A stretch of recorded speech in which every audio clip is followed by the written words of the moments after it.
Okay, we're recording, so go ahead and get started. Uh, Good afternoon, everyone. Welcome to this training, which is titled Units by Type. I think that's what it's called in the training page. But we're really just giving you an overview of what experiment we did for Samaritan MOB for the unit release. So, so for Samaritan, for those who didn't know, we were tasked with trying to release the job or get the units done in 3 days, right? So with that said, we didn't really know how to approach it because it's very new to us. We know that we had to approach it differently. We can't just um, approach it in the sense where we would do a unit by week and then send it out for PDF and then checking it and whatnot. So uh, we used the method of just grouping them by type. And I think one of the biggest change, at least my take on the biggest change was um, the the part where the PC would check it using CAD, right? So without further ado, which I'll just let Ryan and Carlos uh, present their experience on that because they're the one who did the actual work. So take it away. Hello. Um, so one of the biggest challenge in building unit types, it's not really a challenge, but it's more of just the beginning part is what pretty much creates a snowball effect to get uh the work going. So the first thing is we use the intersection report to determine the unit boundaries for each unit. So in terms of unit boundaries, we're not thinking about the intermediate horizontals. It's literally just the head, sill, and the two verticals. And we grouped them all up. So unit one has this certain family, 569207, with the jam on the right side, with this certain sill family and head family. And we basically got all those different types of unit boundaries and created them as their own unit type. So basically, this is a bit of a rough organized manner how we put the unit types. But basically, the first unit you see here is its own unit type, and then after that, we grouped each unit boundary that was similar, regardless what type of intermediate horizontal or type of glass that was in there.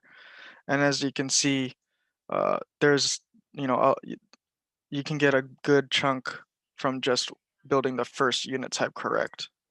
Um, so yeah, after you gather all the unit types you have for your job, what we did was uh, me I would create, like, let's say the first four units, unit one, two, three, and four, and uh, I would send that out for checking.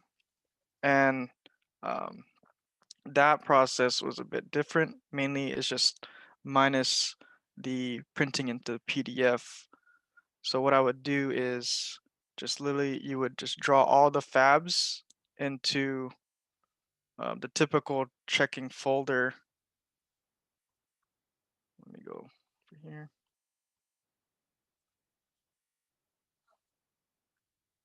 It's as if you're basically sending out in the same location, but we didn't have any designated, like, way how to name this. So the first four, um, we just put in group one units. And to put a little more context into this, part of the experiment too was using teams. So teams in the call was basically me, the PC, and the PM.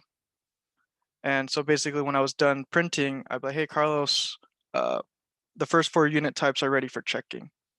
And then I would proceed on continuing to build the rest of the unit types, like a door or one of these for the next.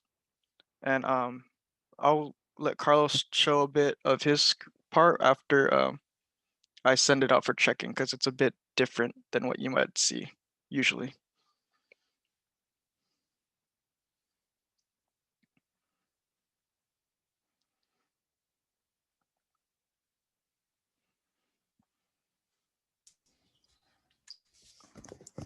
Okay, so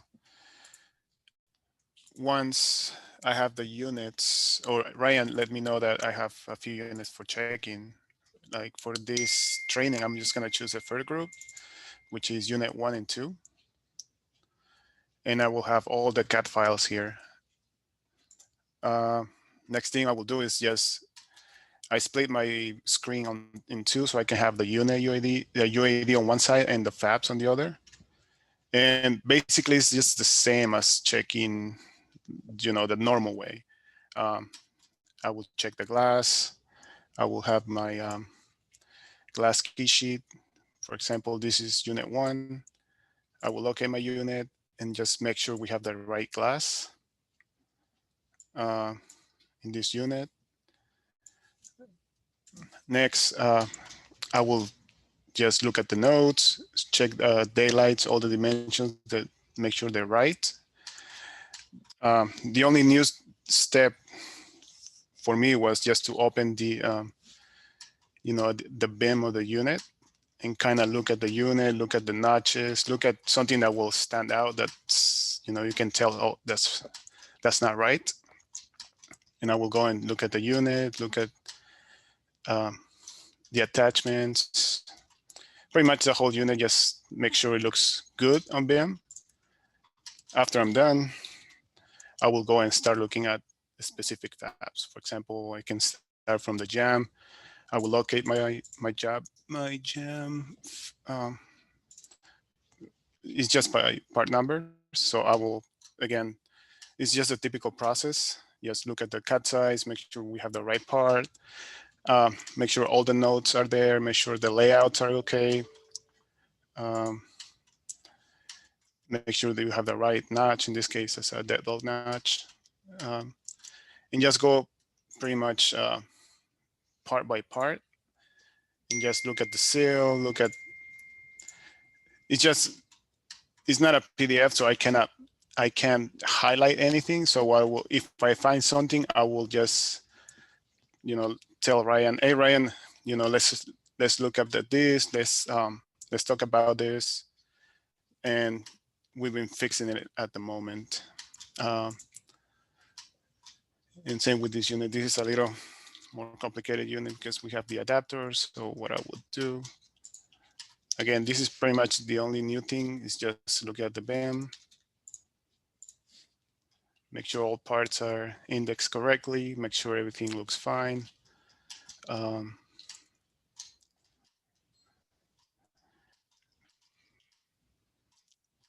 And a lot of I know it seems weird to like not be marking things up as green or red, but a lot of like what I'm doing right now is creating another unit type, right? And let's just say for this horizontal, Carlos sees I have captured notches for whatever, and he saying that we don't need it. So like what I would be uh, in the middle of my unit, I would stop at a good place, and then I'd just pretty much cast that aside, and then the update will be made after coordination and discussion, and like if oh yeah, we shouldn't have captured notches at that area, right? I would make that update on my end, and I'm constantly sharing my screen, and the PC is seeing me change the data, update the fabs to the correct um, uh, condition, and once I UPD that first unit type, we look at the BIM together and we confirm. Okay, it doesn't have any more. We look at the fab together. Well, after we preview it, it doesn't have it, and then the cut size is basically the same, but it's just the notch that was in question, right?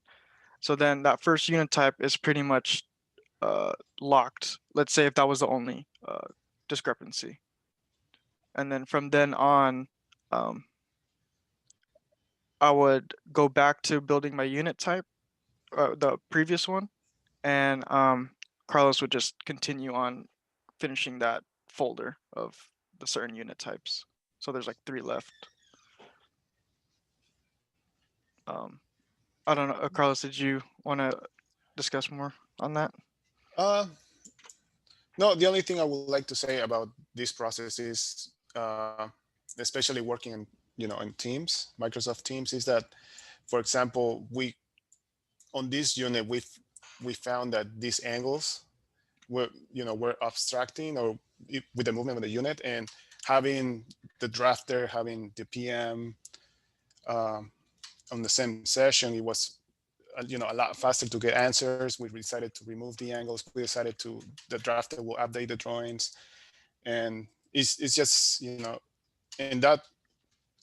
that part it's a lot faster just to have everything in the same session and working together, so we get answers faster, and we don't have to be waiting and sending emails and that kind of stuff.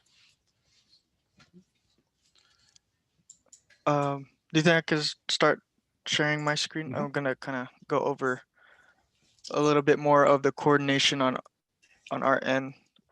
So like, let's say the next door unit, the unit type was a door unit, and I'm already. Oh wait, is it sharing my screen?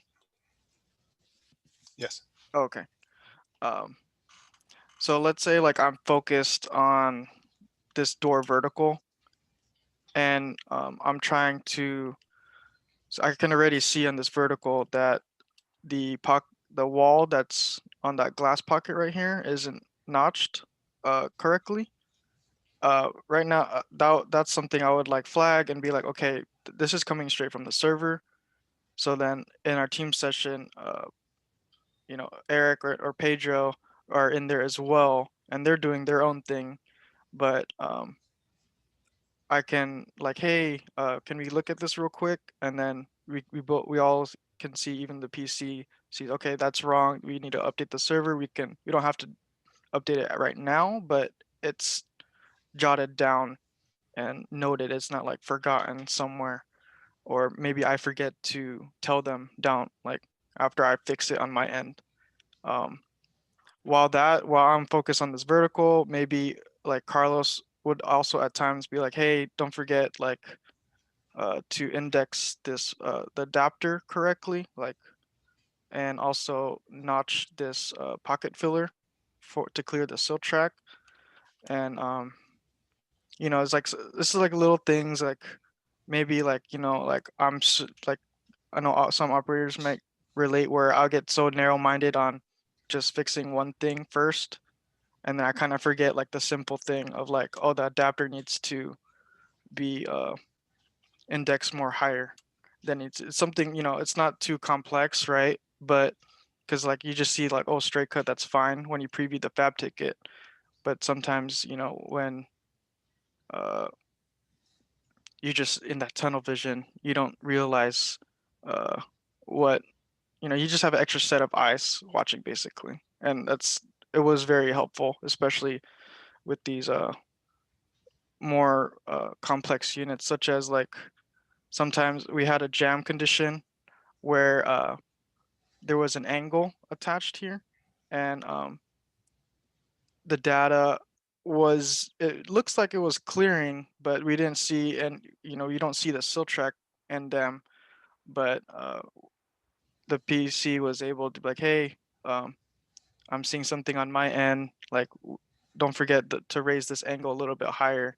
And right then and there, like I'm looking at one part, I can just quickly like, okay, just find the angle on my data and just quickly just raise it uh whatever it needs to clear, like I don't know, like an inch gap from the NDAM. So the coordination is just very instant, very like I feel much comfortable. Like let's say like we finished this one unit type or the 4 unit types, and now I'm going into production mode, right? So these are all done, and then let's say I finished these 6, and I know that might take Carlos a little bit because those are more complex units.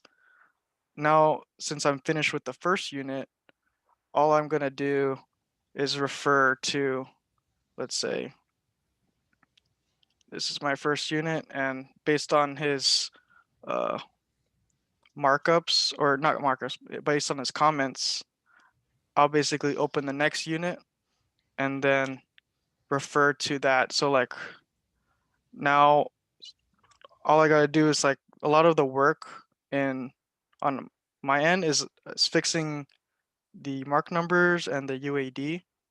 So now all I would do is just delete this, and then I would create a block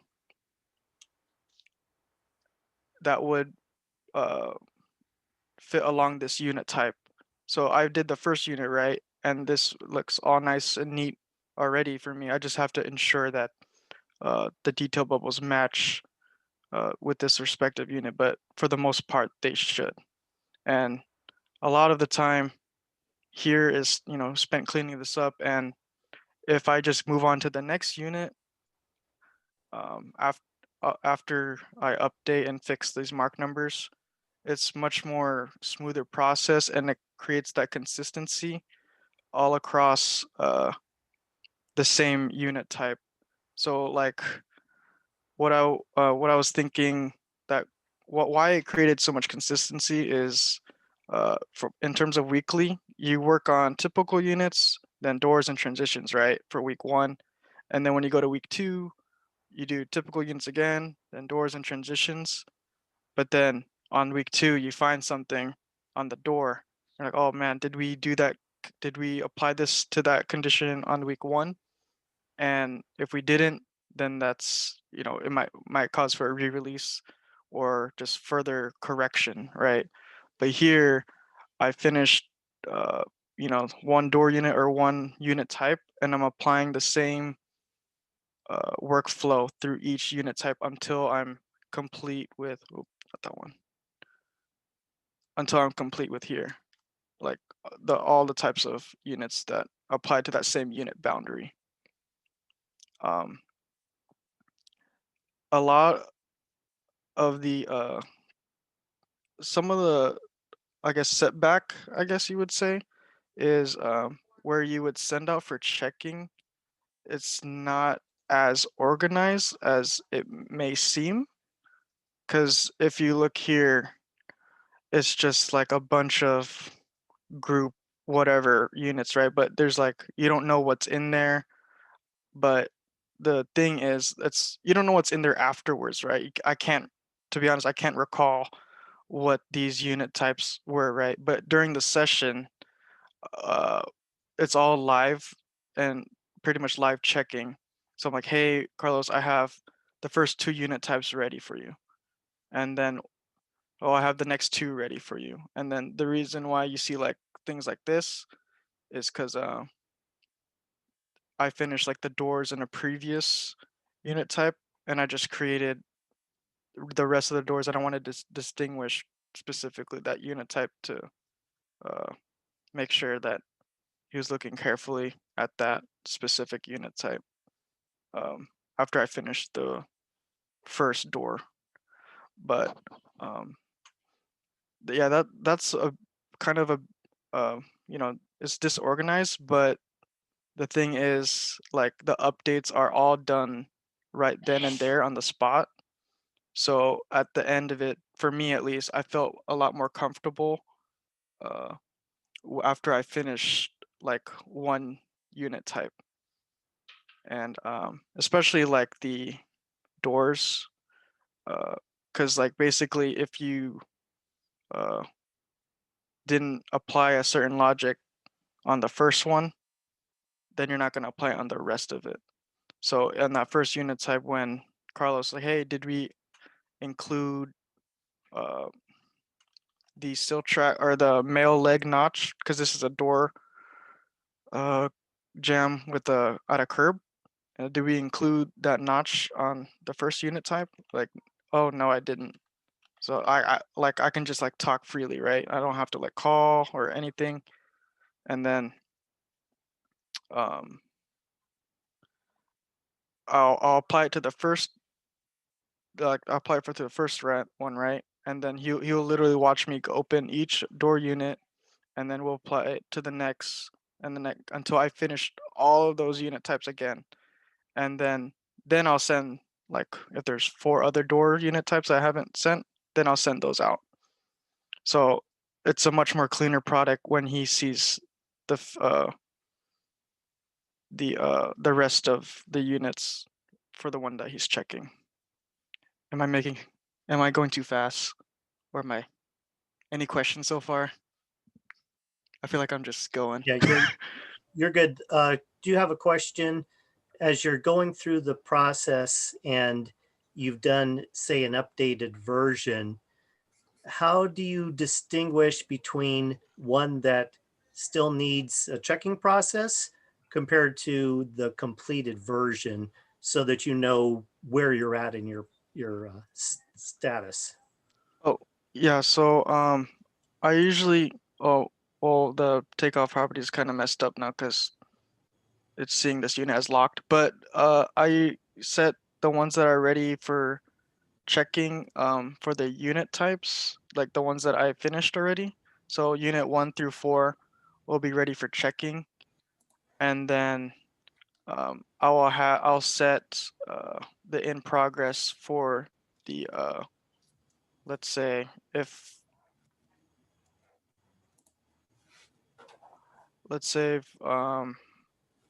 he's checking these 4, I'm on this door unit, I'll be in progress.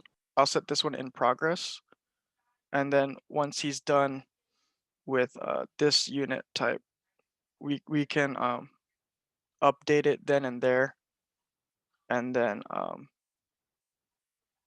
lock it basically.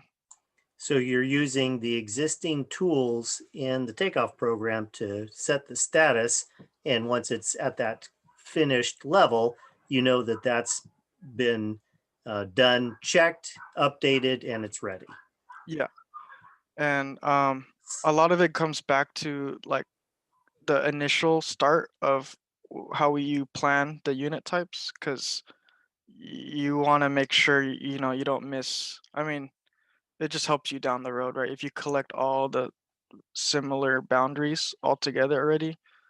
For me, like when I'm done here, I'll s- I'll start production right for this unit, and I'll set in progress for unit 7, and then I'll set that ready for checking, and then I'll just pretty much refer to this list again. I'm like, okay, my next unit's 12, and then I'll go through that workflow of creating the unit again and referring to the first unit, and basically this will be locked, and then unit 7 and beyond will be ready for checking, and I'll just communicate to Carlos, hey, group, uh, group, like 4 is out for checking. Those are unit 1s or unit type 1.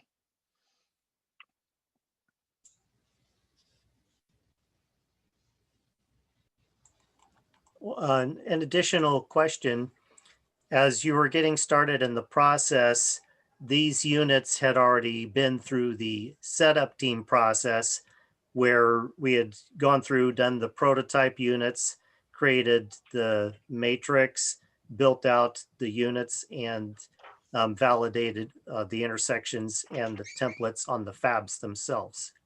Yes.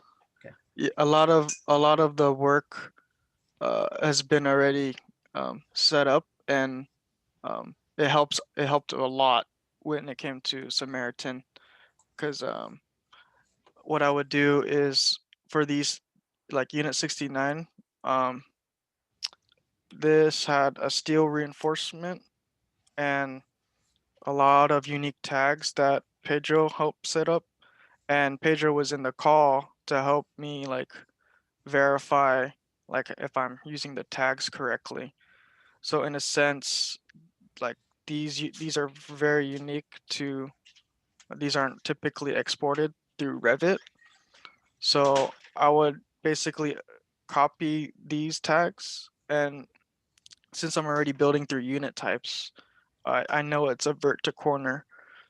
So on the next unit that's includes steel reinforcement, I just go over here, and then if it's a different width, I would adjust, but I know that it's a vert to corner already.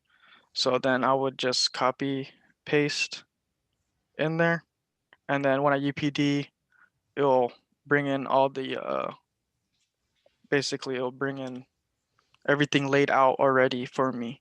Like everything looks all good. thing is that it's not pre-attached, which is fine. But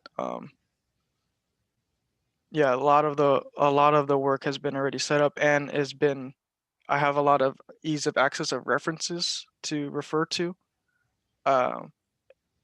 So yeah, that helps a lot.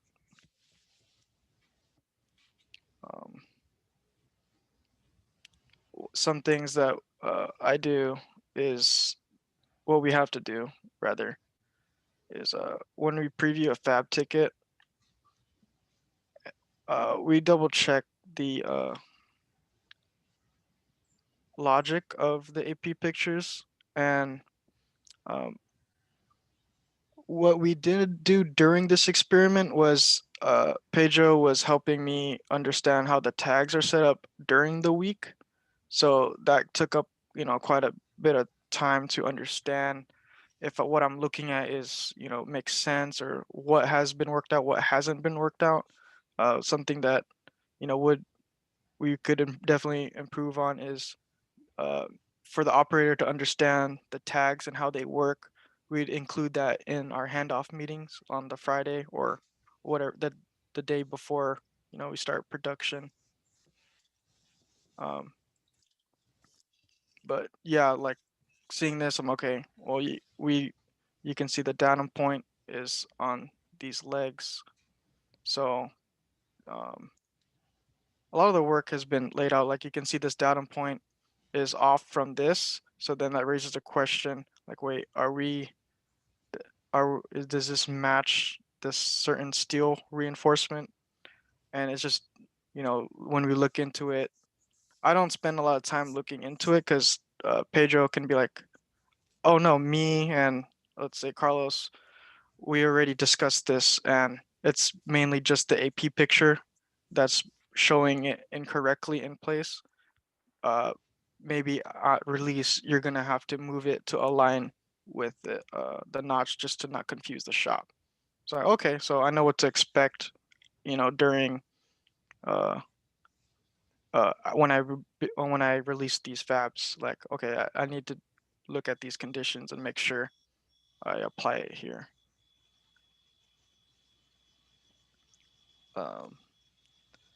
Any other questions?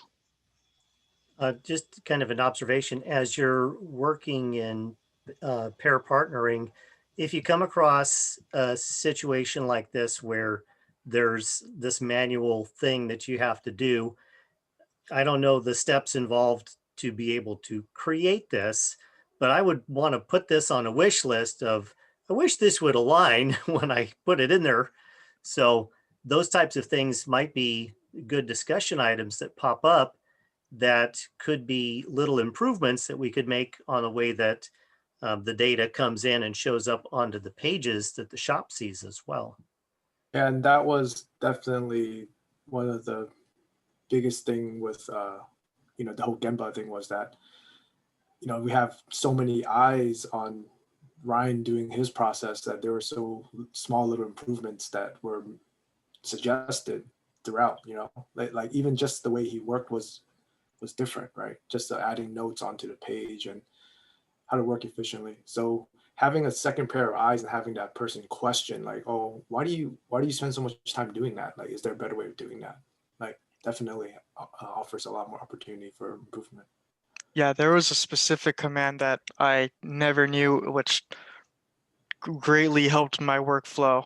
It's called saved takeoff or saved default mark locations.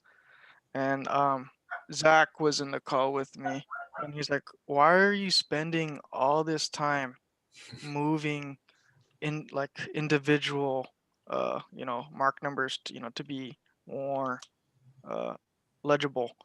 He's like, "Well, I don't know, because I need to make it legible." He's like, "Why don't you just use this command?" And what it does is, oops, sorry. So I have this all these mark numbers in place, and when you select them similar, select all the metal mark numbers, and you type in the command saved default mark locations, it saves the location in terms of how where it's at perpendicular to the tag. So what that means, like all these horizontal mark numbers, they will spawn, or they will generate in the center of each tag, like in like a usual.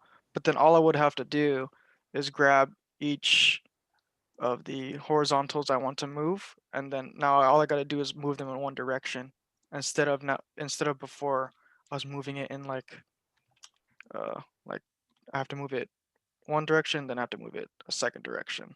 So that was one thing that helped my workflow greatly.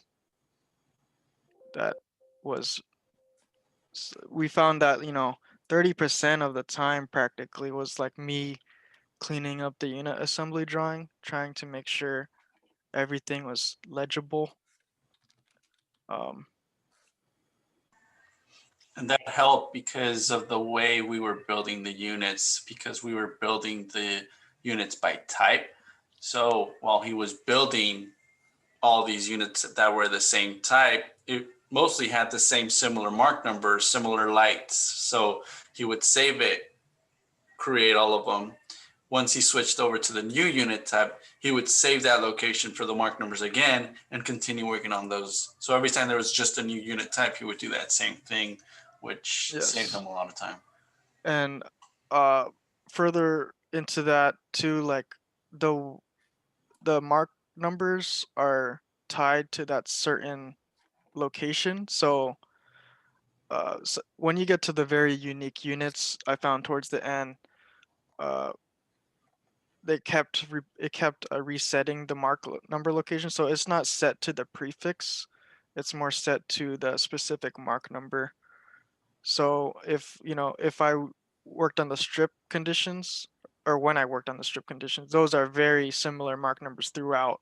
So pretty much after I UPD'd the first time, it would already be in place. And that, when you work on a building with a majority strip window with, like, let's say, well, this had, let's see, this one, most of these were strips. So 1, 2, 3, 4, 5, 6, 7, 8, 9, like about 13, 14 units.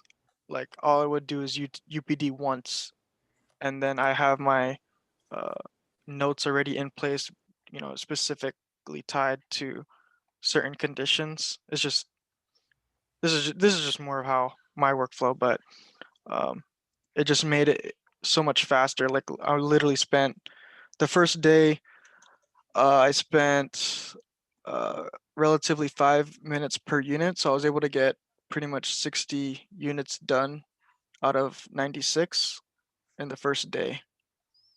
And then there's quite a bit of a dip after that because of all the unique mark numbers that I have to pretty much spend time cleaning up, but also the tags that I'm copying and pasting in. Like, sure, it's copying and pasting it in, but you have to make sure that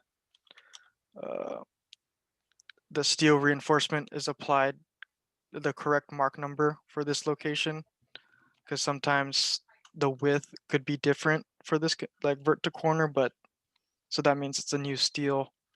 And I kind of ran into an issue where I had to do some data adjustments with the steel to make sure the mark number came out to what we released. But that time, it's still time or work being put in, but it's a lot less than if I didn't have that prior setup. I already have a layout for me. I already have the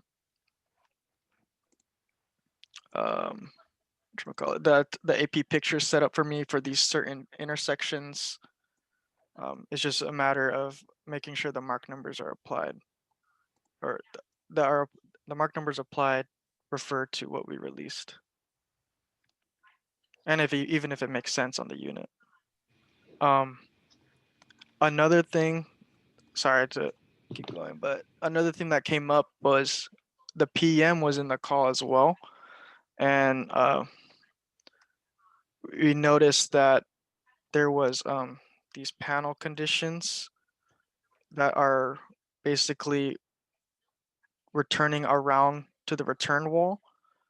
And initially our setup data didn't take that into account, but I mean that's fine. Like, but the fact that the PM was there to be like, hey, we changed these types of panels how they work um, at set or during takeoff or even prior to takeoff. Now it's working differently, so you might want to watch out for how you run your corner trims at these locations.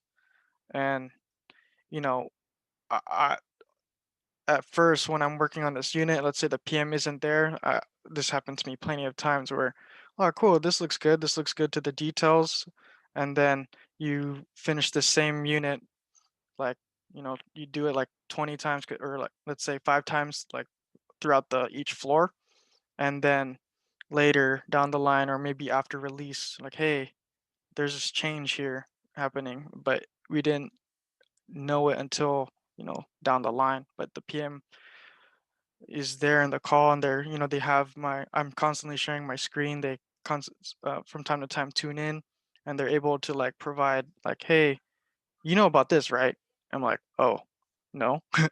And then you make those adjustments, right? So like before, we used to have this corner trim run down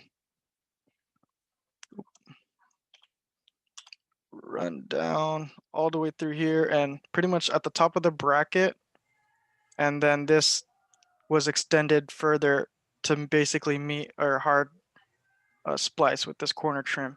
You can probably show them the sunshade bracket that's right below. Oh, thank you. Yeah, pretty much like this. So now since we had that panel condition there, we had to make the notch much smaller. So it was an adjustment, but now we have a cleaner product, and we don't have to spend time going back to each week and checking if I applied this certain condition at each of the corner bracket panel area. Like, I'm still in that workflow. Like, okay, this is my first unit type or this is the unit that I'm working on, right, for the unit type. And then now I just got to apply it for each individual unit that follows, like, I don't, like unit 10, 17, 32, and 52. And going something that I didn't do during the experiment, but what I wish I did and what I will continue to do is basically create a checklist for myself. Because what I find myself doing at times is forgetting certain tags when you're copying and pasting, like certain tags from the reference units. Because there's a lot of tags, like when you come into these complex units, uh, a lot of these tags help you like get what you need, right? But then sometimes you don't realize like uh where is it? I don't think it's on. Below. Oh, thank you. Oh, I don't think it's on this because this is the takeoff.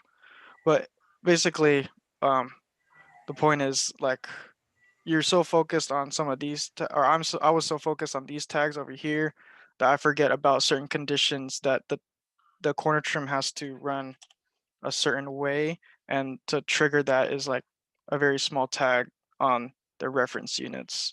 So I spent a lot of time like, oh, I forgot to grab that small tag. Now I gotta go back to each unit and paste that tag in there after I already pasted the initial steel reinforcement tags in there. So that's definitely something I'm going to implement in my workflow when it comes to unit types, because that way uh, a checklist just helps you keep a track of things, like, and keeps that consistency, and also prevents that over processing of going back to those same units and repeating it again. So I have a question. As you guys were going through this process, did you have any thoughts on what kind of jobs this would work for or would not work for, or does it just feel like you could apply this process to every job? We did come up. We did talk about that.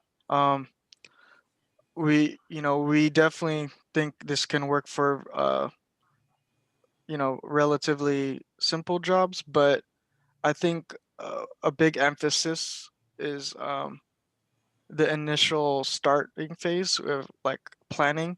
So for like complex jobs, I think if we just were able to uh, plan more effectively and more like uh, understand like how many unit types are we have coming into this project, then you have a clear path of what is ahead. Like Lumen, right? I heard there's like 70 different transitions, and then knowing that already off the bat, you can plan accordingly in terms of like maybe scheduling, and you can like, okay, let's say on Lumen's such a complex job, the typical units can be done, you know, you can schedule that a certain way in terms of how and when the shop needs it.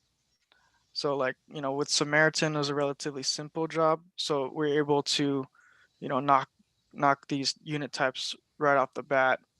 But A job yeah, like Santana West, say, for example. uh, I'm not too sure what Santana West entails.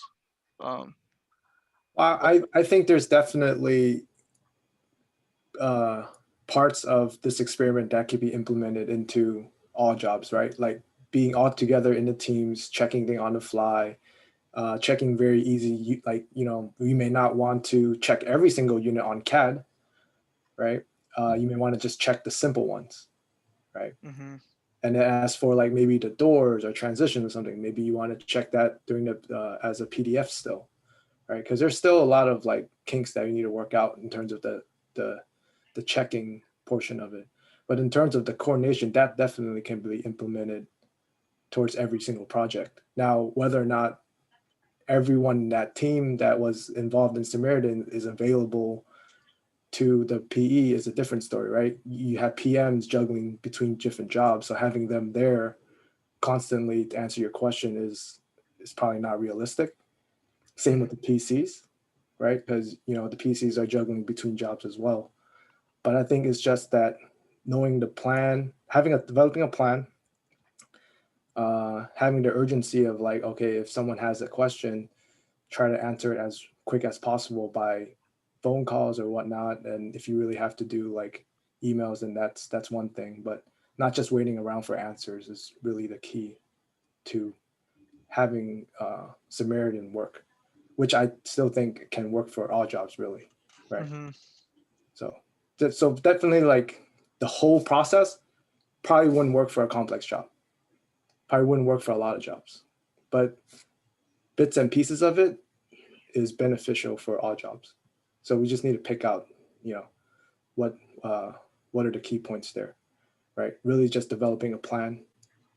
Checking by unit type definitely has its benefits, but don't know how that works from job to job. Like for Lumen, you have like 7 different transitions, so you may not, approach it the same way you did for Samaritan. So then as we like, so Santana West, we're going to be starting fab on that. And as like normally I would be going through and trying to determine what unit should we work on first to try to maximize our time. But it seems like for this, to try to utilize this, I probably need to be speaking with, now Eric, you're going to be working on the job, but let's assume you weren't. I would need to speak with you or somebody from your team, Carlos or Ryan or somebody, and say, which one of the units are we going to be doing this way and which ones aren't, so that as we plan out our work, you know, just so that there's a clear plan for everyone involved. Yeah, Right. it's kind of like how you want to approach it, because there was an idea of bouncing around where you would do the perimeter. You based off the unit type based on the perimeter, right? So you have a vert to corner, and then you don't care about anything in between it. You just tackle it all at once. That's considered a unit type, and that's probably what we did in Samaritan, right? You have a jam to jam or jam to vert. That's one type. Vert to jam. That's one type. Vert to vert is one type. So it's like once you get the initial types done, at least you have the perimeter all checked and good. So you really have to just worry about the stuff in the middle. Yeah. So it's just how you want to approach it. Again, it's from job to job. Again, it's always like that, but I think the core concept of it can still be implemented to some degree. And I like that we're experimenting to make things more effective and efficient as well. We're experimenting some with Lumen where we do have transitions. There's a lot of different transition types, but because there are so many actual transitions on the building, we're finding that even though they're occurring in a lot of places, they have similar styles. So Chris has been building that style of unit. And then regardless of where it occurs on the elevations, we're building out all of that style of unit. We tried to prioritize doing the by week. So any of those that occurred on week 1, we built out all of that style for the whole building and then continuing in that manner so that once we get to the units by week, we don't fall behind because we need to go build 6 transitions all of a sudden.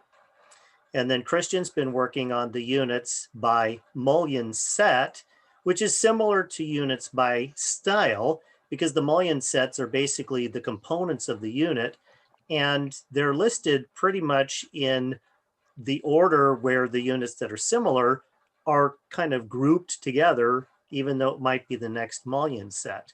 So we haven't started checking those yet, but we've been able to produce a lot of those based specifically on how the prototype units are set up. So we are expecting that the prototype unit will have the correct templates and logic associated with it. So our checking process, we're not planning to green line every dimension that shows up on this notched head member, but just making sure that, yes, that's the right head and fab for that condition and the size is right. Because we've already spent a lot of time making sure that the prototype templates were set up exactly correct. So that's the experiment we're working on with Lumen. It's very similar to some of the aspects of this, but we're not all in the session all day long as of yet. Now we might do that as we continue our experiments, where we just turn on Teams and just have it on while we're doing our work. I think one of the feedback or the realistic takeaway that we got from this was that we know that the checking was all done in CAD, but we know that not all the units can be checked in CAD or should be checked in CAD. That's one of the points that Carlos brought up. And also not everyone is accustomed to checking in CAD, and it's whether or not sustainable. That's one thing. That's another story. But definitely that time it takes for a PE to make PDFs just to send it out for checking, that really doesn't hold to us, at least before we started Samaritan. To us, that was the opportunity to definitely shave the time off, because to us that didn't hold a lot of value, especially for these units that are like so simple, right? So maybe you could approach it like for jobs that has relatively simple units. Those are the ones that you don't send out for checking PDF. Something else that kind of came up, like the unit type, I guess, in a sense. I kind of started building this curtain wall a little bit differently than what we defined the unit type initially. Was basically like this elevation right here, it's a corner to jam, and basically each of these units I create on each floor, I created as its quote unquote its own type.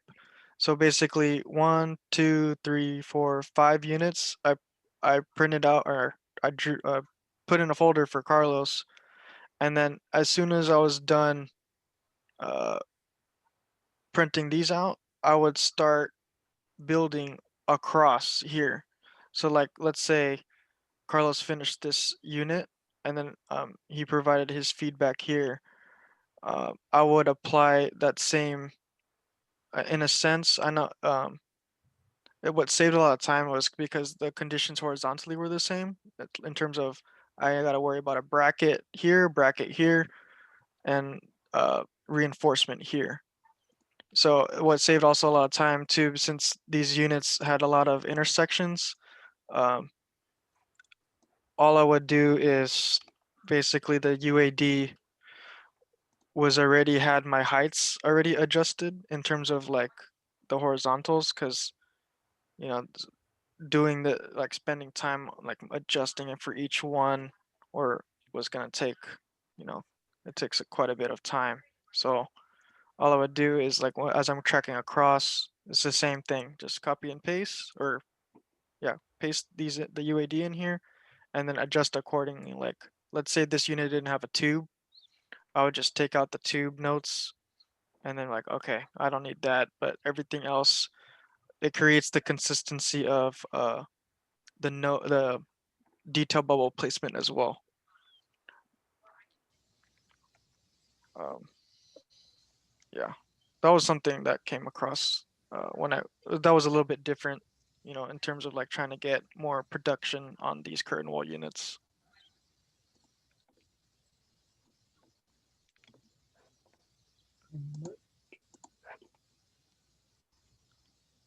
Any other questions? I mean, actually, and Pedro was a part of it a lot too. So I don't know if you want to add anything, Pedro, because you were in the teams quite often.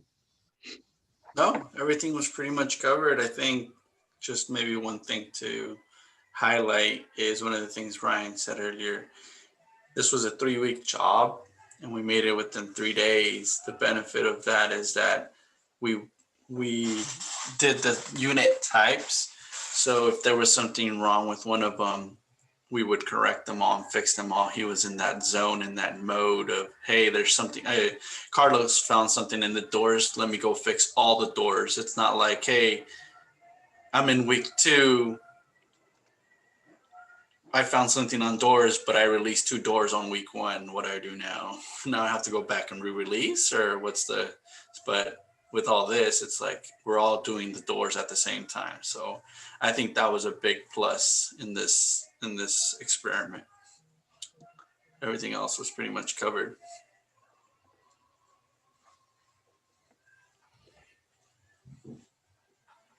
I have a Well, question.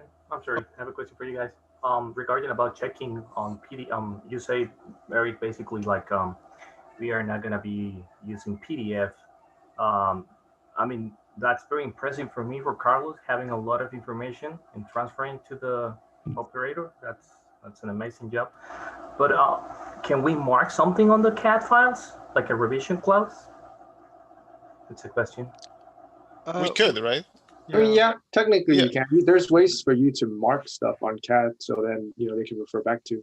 But I think the whole point was that every time Carlos catches something, he feeds it back to Ryan. Yeah, we talked about marking it up, but then I think if anything, it's more of like documentation of catching that error if we really want to apply that. But I guess in this certain instance, we didn't want to. We were just thinking of time, and so as soon as like Carlos caught something, he stops, lets me know, and then I apply and that to the rest of that certain unit type. Yeah. And especially if we decided to go this way of checking in CAD, I think there's a lot of room for improvement for PCs, right? To somehow, keep a record of what you check and what you caught. So in the future, you can always go back to the unit. But for this job, since we only have 3 days, it was kind of difficult. But yeah, in future jobs, if we decide to go this way, we can work something out. We can plan it better. And like because me and Tony still back checked it at the end, and our feedback to that was, I think we only really caught like a couple of things, where one of them was the notch that Ryan showed, which they were going to fix manually anyways. And the other thing was just a door fabrication that actually was a change in standard anyway. So it wasn't something that like, they can catch right there and then. Other than that, the other things that we caught was just the stuff that Ryan addressed too. If he made a checklist at the end, right? For placing notes or grabbing tags or whatever, that would have been mitigated, because the stuff that we caught, like I caught at least, was the notes were, some of them were off. That's all on the units that we doing. But other than that, everything was fine. Right. Remember, this is an easy job though, so relatively easy.